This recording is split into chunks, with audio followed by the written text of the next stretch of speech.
It was supposed to be a stupid game. For friends Maya, Jordan, Lex, and Theo dared each other to play hide and seek in the old train tunnel just outside town. The tunnel, nicknamed the Hollow Mile, hadn't been used in decades. It was long, dark, soaked with water and rot, and full of whispered rumors. Local kids said people went missing in there. The tunnel takes what it wants. Naturally, they went in anyway. It started off like any other game, flashlights flickering, the echo of giggles bouncing off the concrete walls. Maya was the seeker, Jordan, Lex, and Theo scattered. The damp air swallowed their footfalls quickly, and soon she was alone with the distant drips of water and the sound of her own breathing. She found Jordan and Lex 15 minutes later, both crouched behind a rusted electrical box near the tunnel's midpoint. "Where's Theo?" Maya asked. Lex shrugged. "Haven't seen him." They waited and waited. Calling out his name turned to yelling. Yelling turned to panic. They searched the tunnel from end to end. Flashlights began dying one by one. The cold seemed to thicken the deeper they went, but there was no sign of Theo. Not a noise, not a scream. Nothing. Eventually, they fled, breathless, drenched in sweat and fear, emerging into the night. The tunnel behind them was silent. They called the cops. They cried to their parents.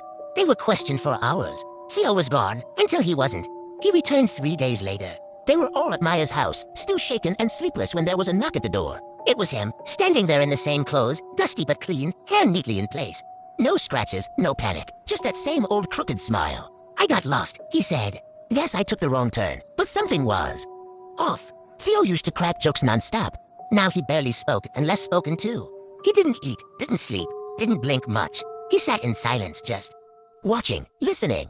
When they asked where he had been, he'd pause like he had to remember, then offer vague stories. Behind a wall, a room with mirrors, lots of whispers. That night, Jordan got a message. No caller ID, just a file, a short, grainy video. It showed Theo, the real Theo, crying, pounding his fists on a curved wall of concrete in the tunnel, screaming, "I'm still in here. Don't trust him." "It's not me." They dropped the phone. Lex started hyperventilating.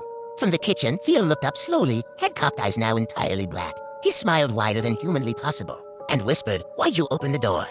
They ran, screaming, into the night. And no one ever found the real Theo, because something else walked out that tunnel pretending to be him. And it's still pretending, still watching, still waiting to be invited in again.